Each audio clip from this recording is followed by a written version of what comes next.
Hello everybody and welcome to this Jumpstart series. Today we're going to cover the Symantec Control Compliance Suite product. The Symantec Control Compliance Suite automates secure configuration assessments of assets within your organization and helps identify vulnerabilities. This Jumpstart environment has been designed to allow you to test out the key features of the solution. Launch your Jumpstart environment. Log into the server instance using a remote desktop connection client, such as Microsoft Remote Desktop Connector, as you can see here. The addresses of the Windows server will be delivered to you after the successful Jumpstart deployment. In my example here, you can see a connection name, and where the PC name is the IP address that you need to put in there to access the instance. You can also see the username and password name in there. Now I'm going to double click and launch directly into the instance. Once into the instance, launch the Symantec Control Compliance Suite from the icon on the desktop. In this Jumpstart, we're going to go through the entire life cycle. We're going to import an asset, give it the login credentials, run an evaluation job, look at the evaluation results. We're then going to do some dashboarding and also some customization and some reporting. The first step in automating your security and compliance assessment is to populate the CCS asset management system and organize the asset hierarchy in a way that is meaningful to your organization. This will present a consolidated view of your entire assets and their key attributes, allowing you to manage and monitor the assets that are valuable to your organization. In this exercise, you will create a custom asset folder and then import assets from Active Directory.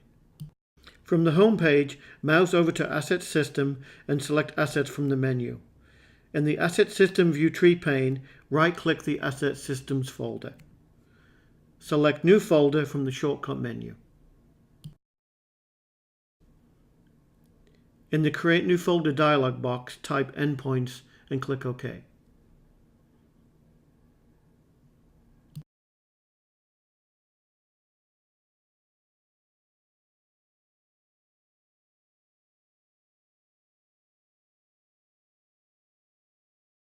Next, we're going to configure an asset import job that will import assets into the folder that we just created from Active Directory.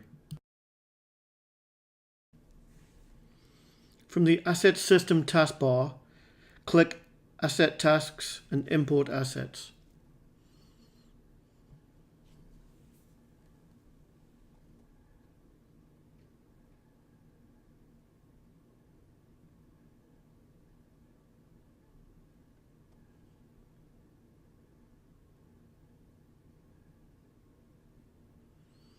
In the Specified Job Details window, next to the name, type Server Asset Import Job and click Next.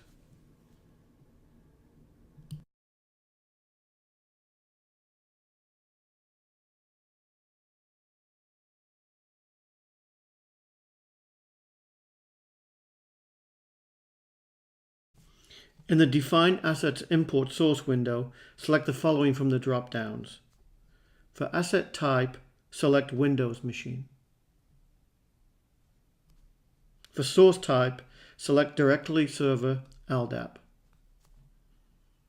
Click the plus sign next to the scope field to add the scope information. In the Edit Configuration window, select Data Locations drop-down menu and select Example Domain Controller. Then click OK and then click Next. In the Specify Asset Import Options window, click the Browse button next to the Import Assets into folder. Click on the Endpoints folder that you created and then click OK.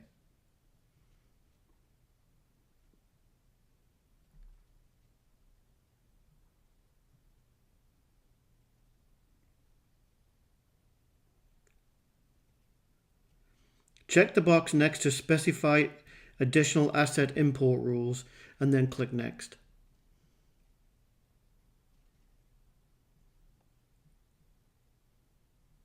In the Specify Reconciliation Rules window, click Add Rules. Specify the folder Reconciliation Rules and then Predefined Rules.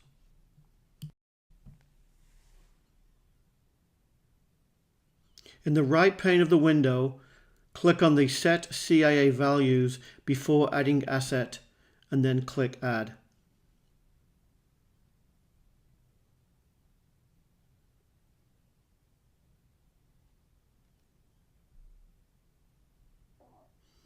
Click OK.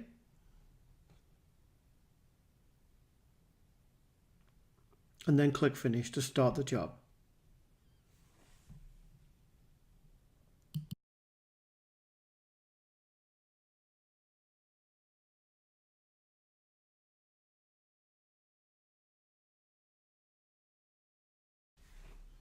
Now the job is started, we want to monitor the status of the job and ensure that it completes successfully.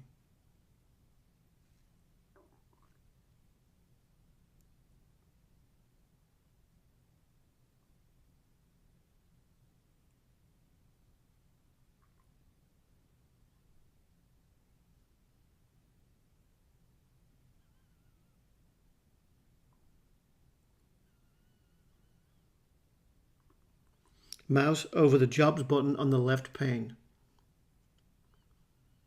and then select Jobs.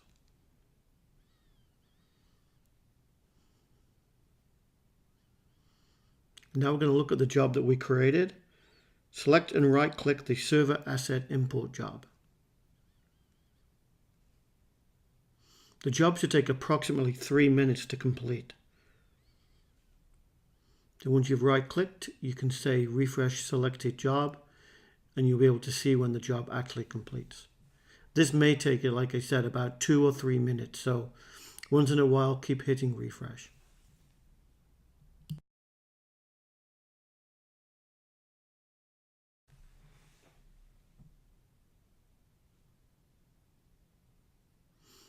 Now you can see the job is actually completed. Now what we need to do is go in and examine the results of the asset import job.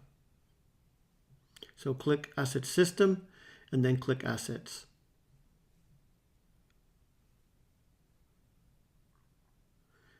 You can see here when we select endpoints, we've had an asset imported and the name here is example/CCS Jumpstart.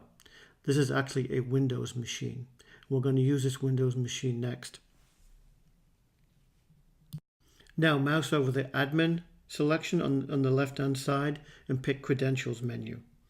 On the upper taskbar, select Add Asset Credential. In the Specify Credential Details window, enter the following information. First, we're going to select Windows as the platform. And then we're going to enter the username and the password and confirm that password of this particular Windows box. You'll see it's example/administrator, and then the password is Symantec@123. If yours is any different, you will see that in the demo guide.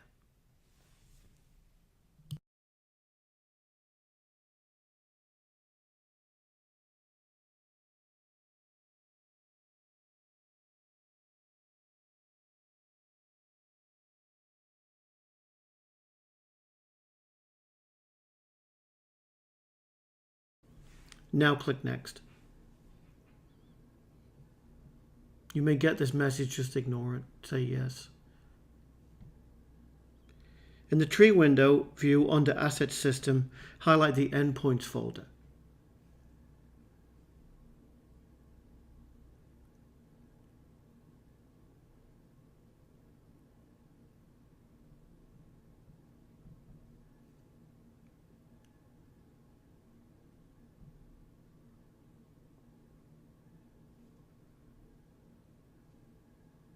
And then click Add in the Available Items panel to add the folder to the selected items. Then click Next. Examine the information in the Summary window and then click Finish. In these last flows, you've learnt about asset management in Symantec Control Compliance Suite. Let's move now on to more about the CCS Standards Manager.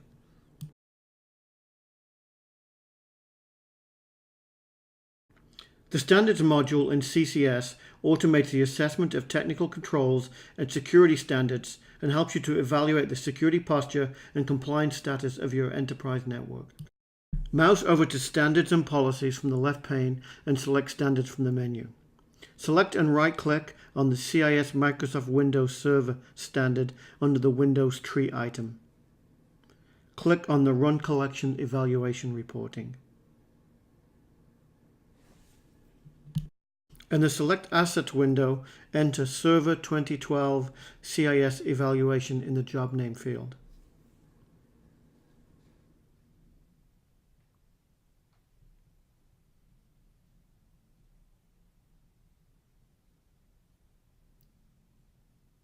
Next, click on the Endpoints folder underneath the Assets System and select Example CCS Jumpstart Asset.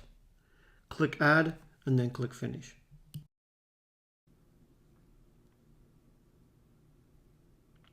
Just select Yes at the Action window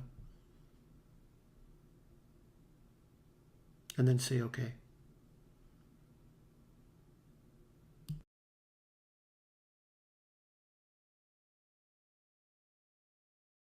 Now we're going to make sure that job completes.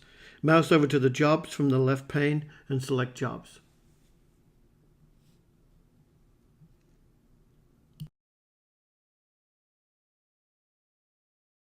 Right-click on the job, Server 2012 CIS Evaluation, and then select Refresh Selected Job. Again, this job may take 2 or 3 minutes to complete, so just keep doing a Refresh Selected Job until the job completes.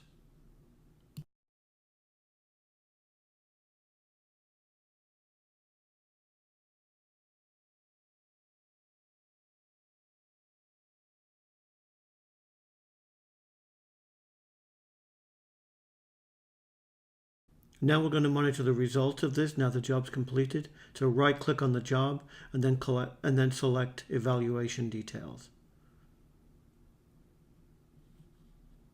In the Evaluation Details window, the details are displayed in a standards-based view.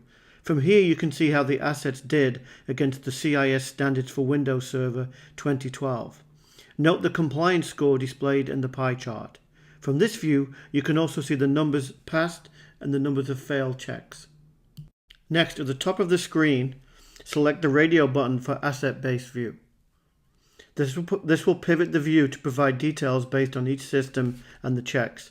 The columns on the bottom pane can be filtered by selecting the column header and dragging it up into the blank toolbar space directly above. Click on the status column and drag it into the toolbar for a filtered view. Expand the failed checks. Select a failed check and right-click to view the detailed evidence about why that check failed.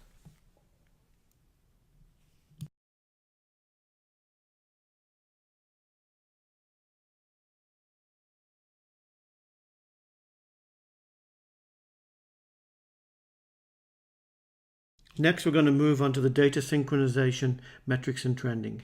In this exercise, you will run the report data synchronization job and the metrics and trend computational jobs to ensure data is available for reports and dashboards for the newly activated mandates. By default, these two jobs typically are set to run every night. To quickly find these jobs, we can use the filter and then just pull up System Jobs. Here you'll be able to see the two jobs that we need to run. Global Metrics and Trend Computation job and Reporting Database Synchronization job. So what you need to do now is run both of these jobs, and once those are completed you can move on to the next section.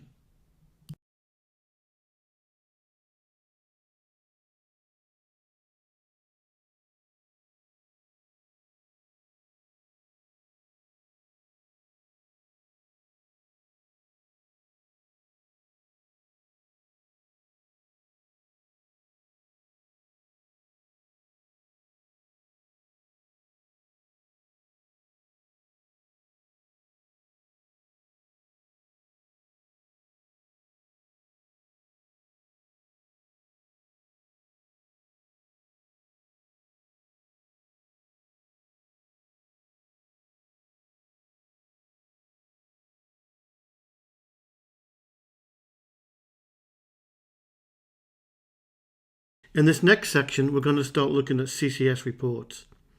CCS provides a rich set of presentation-level reports that are customizable for your organization's needs. These reports are exportable in several formats and can be easily scheduled and distributed for analysis. CCS reports are available both via the web and on the CCS console. From the Home menu, on the right-hand side, click the icon that says Launch Web Portal. Click down on the Reports tab.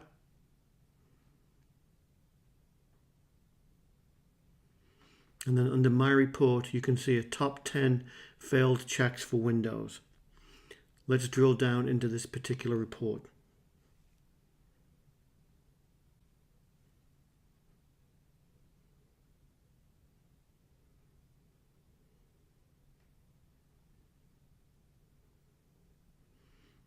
And here you can see a document that you can print or email or send to other people, which highlights the top 10 failed checks for this particular Windows box. This was just a quick look. To get out of here, just hit the red X at the top right hand side of the window.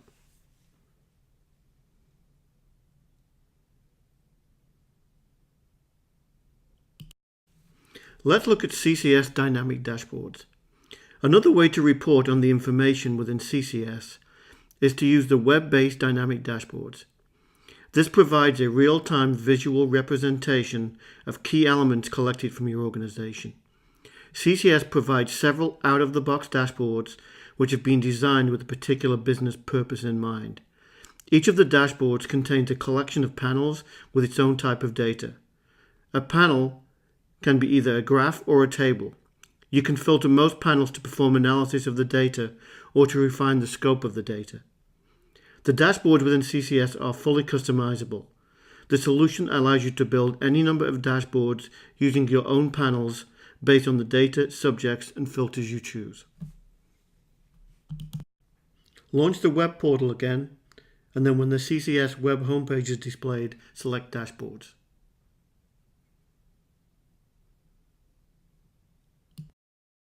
In the left-hand navigation pane, click the double down arrows beside the Miscellaneous category. Select the IT Operations dashboard, and you can see the 5 panels displayed. Review these panels.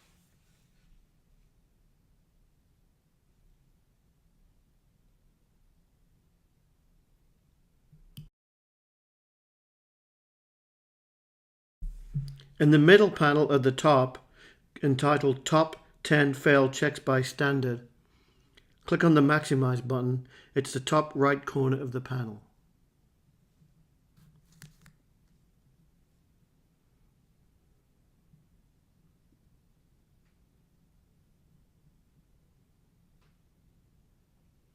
Once maximized, click on the check 1.1.4. Is the minimum password length parameter set to 14 or more characters? This will bring you into a datasheet which displays details about the risk impact for the check and the standard which was run that contains that check. From the datasheet, click on the check name link.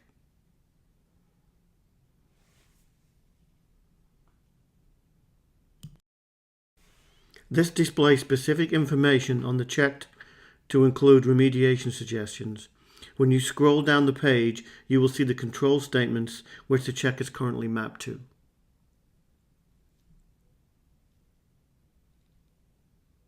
Click on the User Password Policy link.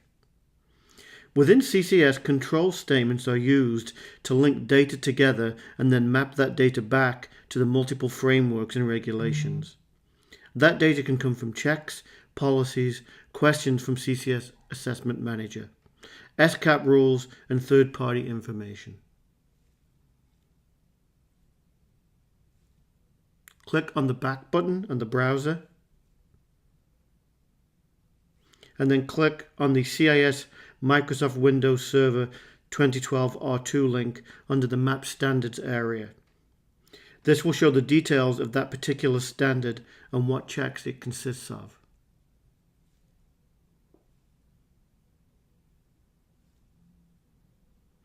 Once you have finished, close out the window using the red X at the top of the screen and go back to the main CCS homepage.